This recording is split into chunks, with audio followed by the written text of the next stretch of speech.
Hi guys! For today's video, ang i-share ko sa inyo is kung papaano nga ba natin malalaman yung ating life path number. Yes, ito ay magsisilbing gabay sa atin or guide para sa future natin. So katulad ko, yung halimbawa, ikaw feeling lost ka. Yung tipong hindi mo alam kung ano yung gusto mong gawin sa buhay, ano yung gusto mong career talaga na nagpapasaya sa'yo. Yung tipong nagtatanong ka, tinatanong mo yung sarili mo kung nasa tamang direksyon ba talaga ako, 'di ba? Nasa right path ba ako? Ito ba talaga yung landas na gusto kong tahakin, 'di ba? Yung career na magpapasaya sa akin. So ito is yung life path na to, life path number na to ay makukuha natin sa pinagsama-samang date of birth natin, yung digit. So, ito ay galing sa numerology. So, sa hindi po nakakaalam, ang numerology is the study of numbers in the belief that they have a special importance in people's lives. Numerology gives individuals a life path number that is reached by a calculation involving date of birth. So, yun. So, ito ay paniniwala na ang mga numbers daw ay merong kahalagahan sa buhay ng bawat tao. Okay po. So, ako, personally, naniniwala ako dyan kasi simula nung malaman ko yung life path number ko, ang dami kong na-realize na hindi pala coincidence, na walang coincidence talaga. Lahat ng mga nangyayari sa buhay natin ay may dahilan. Lahat ng taong nakikita natin or nakakasalamuhan natin, kumbaga, dumadating sa buhay natin ay may purpose, may dahilan. Diba? So, yung pag nalaman mo yung life path number mo, maaari mo siyang gawing gabay, 'di ba? Kung maka-resonate ka, kasi for sure, um, makaka-resonate ka diyan. Kasi ako, personally, naka-resonate ako. Simula nung nalaman ko yung life path number ko, nung nakita ko yung meaning nun na sobrang tumagos sa puso ko dahil deep inside, sa puso ko talaga, ganun ako. Na ganito talaga yung karakteristik ko. Tama, kumbaga, saktong-sakto dun sa meaning. So, yun. So, I hope makatulong sa'yo yung video to. So, sa mga bago pa lang pala sa aking YouTube channel, ako nga po pala si Marian and thank you for watching this video. So, yun. First is, ipapaalam ko muna sa inyo pala. Para magkaroon ka ng idea, ang life path number po ay simula sa 1 hanggang 9. So, merong life path 1, 2, 3, 4, 5, 6, 7, 8, 9. So, sila po ay may kanya-kanyang meaning. Meron silang kanya-kanyang characteristics. So, depende yon sa kalalabasan ng calculation natin. Okay po? So, ako life path 22 po ako. So, 22, bakit 22? 1 to 9 lang naman, 'di ba? So, 22 dahil meron po tinatawag na master numbers. Ang master numbers po ay 11, 22, and 33.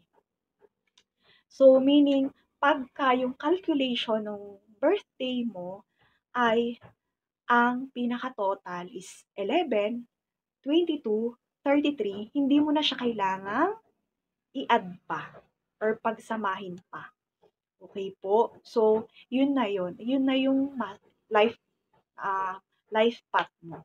Life path number mo. So, um, master numbers yung tawag sa kanila. So, meron din silang mga characteristics.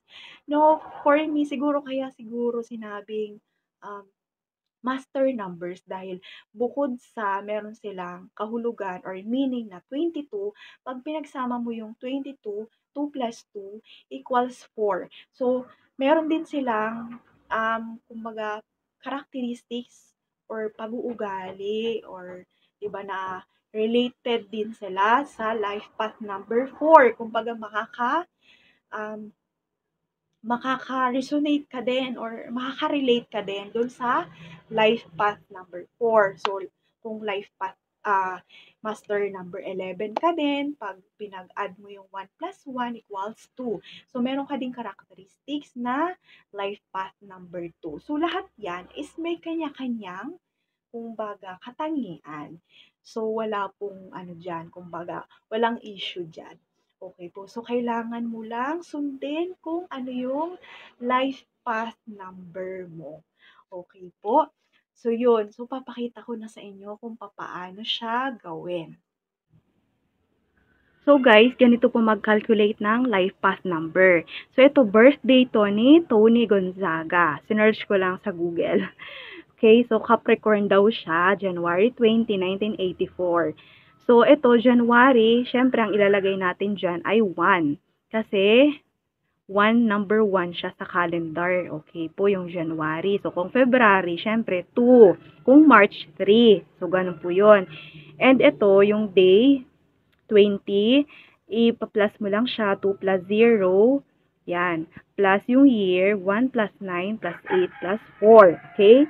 So, yung total po niyan, syempre ito, ibababa mo lang dyan, 1 plus 2 plus 0 equals 2 plus, ito yung total ng year is 22.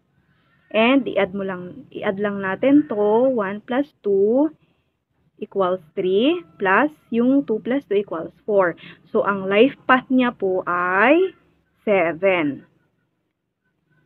Life path 7 po si Tony Gonzaga. Okay? And ito naman po yung life path or master number 22.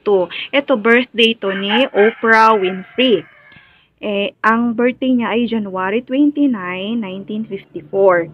So, ganun din, January, dahil January siya, so first, number 1 sa calendar, and 2 plus 9, and yung year, 1 plus 9 plus 5 plus 4. So, 1 plus to 11, plus yung year, ano to? 90? Ano to? Okay. Yung total niya kasi is 19. Kasi 1 plus 9 equals 10, plus 5, 15, plus 4 equals 19. So, pinag-add ko na lang siya. So, 1 plus 11 equals 12, plus ito, 1 plus 9, 10. So, life path 22 din si Oprah Winfrey. So, I hope, ayun, nakatulong sa'yo ang video kong to. At kung oo, kindly like this video and subscribe sa aking YouTube channel. And comment mo sa baba kung anong life path number ka. And kung naka-resonate ka ba or kumbaga, tama ba yung meaning nung sa'yo? Kasi pwede mo siyang i-google. I-google mo lang po yung mga life path number. Available siya sa Google. Halimbawa, life path number 1. So, makikita mo dun yung meaning nung life path number mo. So, ako gagawin ko yan ng video pa isa-isa. So, hindi ko lang po siya ngayon matatapos gawa ng wala na akong time. So, hindi ko na siya isa-isa pang masasabi kung ano-ano yung mga meaning ng lahat ng life path number. So, gagawin ko po yan ng video. So, yun, maraming salamat po sa panonood and I hope nakatulong sa iyo ang video kung ito. So, yun, maraming salamat and see you again sa aking next upload. Bye! God bless us all!